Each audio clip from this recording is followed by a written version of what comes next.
আসসালামু আলাইকুম। সবাইকে স্বাগত জানিয়ে শুরু করছি আমার আজকের রেসিপি। আজকে আপনাদের সাথে শেয়ার করব ইফতার স্পেশাল মুচমুচে বেগুনি তৈরির রেসিপি।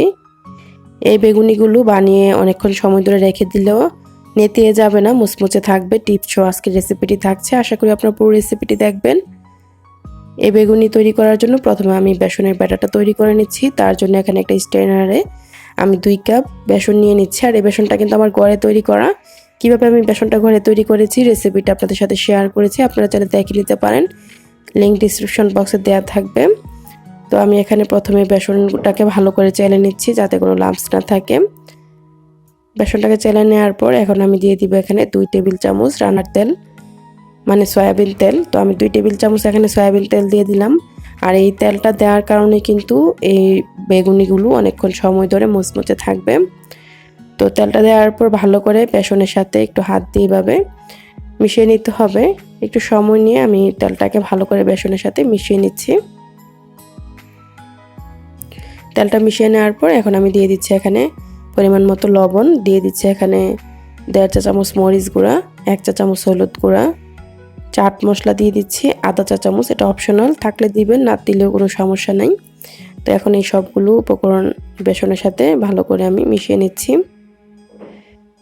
সবগুলো উপকরণ বেসনের সাথে মেশানোর পর এখানে আমি অল্প অল্প পানি দিয়ে ব্যাটারটা তৈরি করে নিব। আর এখানে আমি নর্মাল পানি দিচ্ছি, মানে রুম টেম্পারেচারে থাকা পানি দিয়ে ব্যাটারটা তৈরি করছি। তো অল্প অল্প পানি দিয়ে ব্যাটারটা তৈরি করতে হবে। প্রথমে যদি বেশি পরিমাণে পানি দিই তাহলে পাতলা হয়ে যেতে পারে, তাহলে আবার অ্যাড করতে হবে বেসন। তাই অল্প অল্প পানি দিচ্ছি আর ব্যাটারটা তৈরি করে নিচ্ছি। আর অবশ্যই খেয়াল রাখতে হবে কোনো ধরনের লাম্পস যেন না থাকে, ভালো করে ফেটিয়ে নিতে হবে। তো আমি আরও অল্প অল্প করে পানি অ্যাড করছি আর এই ব্যাটারটা তৈরি করে নিচ্ছি।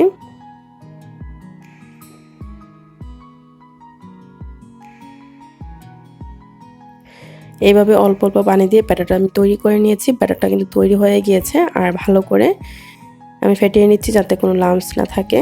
এই যে দেখুন ব্যাটারটা কিন্তু তৈরি। আর ব্যাটারের ঘনত্বটা কীরকম হবে আমি আপনাদেরকে একটু দেখিয়ে দিচ্ছি। ঠিক এরকম, এর চেয়ে বেশি পাতলাও হবে না, আবার একদম বেশি ব্যাটারটা কিন্তু ঘনও হবে না। একটা চামচ যখন ডুবিয়ে নিয়েছি তখন চামচটা কিন্তু সুন্দরভাবে ঢেকে গিয়েছে, তার মানে কিন্তু এটা পারফেক্ট ব্যাটার। এখন আমি এই বেসনের ব্যাটারটাকে রেখে দিব আধা ঘন্টার জন্য, রেখে দিচ্ছি। আধা ঘন্টা পর আমি এখানে একটা বেগুন নিয়েছি আর বেগুনটাকে আমি এখন কেটে নিব। তো আমি প্রথমে 3 ভাগে ভাগ করে নিচ্ছি, আপনারা আপনাদের পছন্দ মতো ছোট বড় করে কেটে নিতে পারেন। আমি প্রথমে বেগুনটাকে ধুয়ে তারপর পানিটা মুছে নিয়েছি, আর কাটার পর ধুয়ে নিব না। তো এখন আমি পাতলা পাতলা করে বেগুনের টুকরোগুলো করে নিচ্ছি। একদম বেশি পাতলাও না, আবার একদম মোটাও না, ঠিক এরকম করে টুকরোগুলো করছি। আর সাইডের যে অংশ সেটা ফেলে দিচ্ছি। ঠিক একইভাবে আমি পুরো বেগুনটাই টুকরো করে নিচ্ছি। সাইডের অংশটা থাকলে দেখতে সুন্দর হয় না, বেগুনিগুলো বাঁকা হয়ে যায়, তাই সাইডের অংশটা ফেলে দিলে ভালো হয় আর টুকরোগুলো দেখতেও সুন্দর হয়। তো এইভাবে আমি পুরোটা বেগুন টুকরো করে নিয়েছি আর টুকরোগুলো আপনাদেরকে আমি একটু দেখাচ্ছি কীরকম হয়েছে। এই যে দেখুন একদম মোটাও না, আবার একদম পাতলাও না, ঠিক এরকম করে নিয়েছি। আর এখন কিন্তু বেগুনগুলো আর ধুয়ে নিতে হবে না, প্রথমে আমি ভালো করে ধুয়ে পানিটা মুছে নিয়েছিলাম। এখানে আমি একটা বাটিতে এই বেগুনির টুকরোগুলো নিয়ে নিলাম। তারপর এখানে সামান্য লবণ দিয়ে দিলাম, দিয়ে দিচ্ছি এখানে 1/2 চা চামচ মরিচ গুঁড়া আর 1/2 চা চামচ হলুদ গুঁড়া।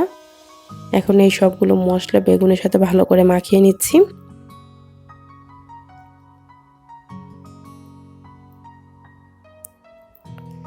সবগুলো মশলা বেগুনের টুকরোর সাথে মাখিয়ে নিয়েছি। এই যে দেখুন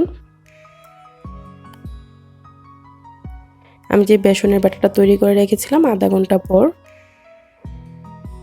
তো আমি একটু ভালো করে মিশিয়ে নিচ্ছি ব্যাটারটাকে। আর ব্যাটারটা ঠিক এরকম হয়েছে। এখন আমি চুলায় একটা প্যানে ডুবো তেল দিয়ে তারপর তেলটা গরমে বসিয়ে দিয়েছি। আর এখান থেকে একটা বেগুনের টুকরো নিয়ে বেসনের ব্যাটারে ডুবিয়ে তারপর আমি গরম তেলে দিয়ে দিব। ব্যাটারটা ভালো করে যেন বেগুনের টুকরোর গায়ে লাগে সেদিকটা খেয়াল রাখতে হবে। আর এক্সট্রা ব্যাটারটা সরিয়ে তারপর তেলে দিতে হবে। তেলটা যেন একদম কড়া, মানে একদম বেশি কড়া গরম না হয়, মানে গরম হবে, কিন্তু একদম বেশি কড়া গরম না। তো এভাবে আমি বেগুনের টুকরোটা নিয়ে তারপর বেসনের ব্যাটারে ডুবিয়ে ভালো করে এক্সট্রা বেসনের গুলাটা সরিয়ে তারপর ডুবো তেলে দিয়ে দিচ্ছি। একইভাবে আমি সবগুলো বেগুনকে বেসনে ডুবিয়ে তারপর দিয়ে দিচ্ছি। আর চুলার আঁচটা আমি মিডিয়াম আঁচে রেখেছি। তো এক্সট্রা যে ছোট ছোট বেসনগুলো ফুটা ফুটা পড়েছে সেগুলো আমি একটা ছাঁকনি দিয়ে তুলে ফেলে দিয়েছি, তাতে করে তেলটা পুড়ে যাবে না। তো এইভাবে উল্টিয়ে পাল্টিয়ে এখন আমি এই বেগুনিগুলোকে ভেজে নিব। চুলার আঁচটা আমি মিডিয়াম আঁচে রেখে বেগুনিগুলোকে ভেজে নিচ্ছি, তাতে করে বেগুনগুলো সুন্দরভাবে ভিতর দিয়ে সিদ্ধ হবে আর কালারও খুব সুন্দর আসবে। ফুল আছে কখনো বেগুনি কিংবা আলুর চপ বাঁচতে যাবে না, তাহলে ভিতরে কাঁচাই থেকে যাবে, উপর দিয়ে কালার চলে আসবে।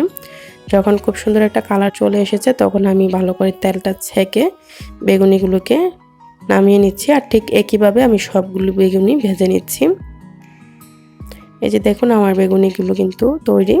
আপনাদেরকে আমি একটা ভেঙে দেখাচ্ছি ভিতরটা কত সুন্দরভাবে সিদ্ধ হয়েছে, আর উপরটা কিন্তু একদমই মুচমুচে হয়েছে।